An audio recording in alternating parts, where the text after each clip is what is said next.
If you've been told to say he stands ready to meet, I will tell you there's absolutely no evidence because we have not gotten our meeting.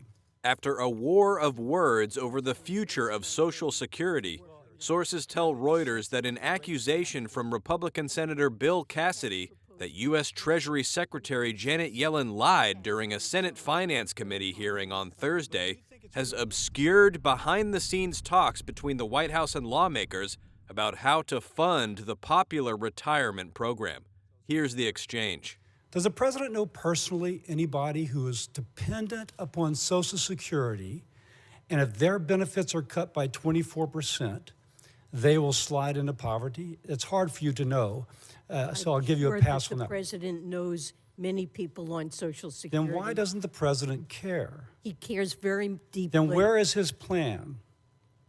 He stands ready to work with That's Congress a lie, to address. because when a bipartisan group of senators has repeatedly requested to meet with him about social, so that somebody who is a current beneficiary will not see her benefits cut by 24%, we have not heard anything on our request. The president is committed to Social Security. He stands ready to work with Congress, and he's put on I'm out of time. I don't mean to be rude, but since I've had multiple proposals. requests on a bipartisan basis to meet with him and he's turned everyone down, that rings hollow. My colleague's out of time, and I would just caution colleagues, we got plenty of differences around here, but accusing witnesses of lying is over the line. I accept that, and I did not mean that for the Madam Secretary, who is merely saying that which she's been told.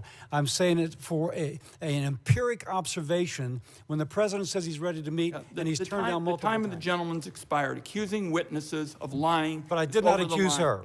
For several months now, Cassidy and independent Senator Angus King, who caucuses with Democrats, have tried to address Social Security underfunding as approximately 10,000 baby boomers retire every day.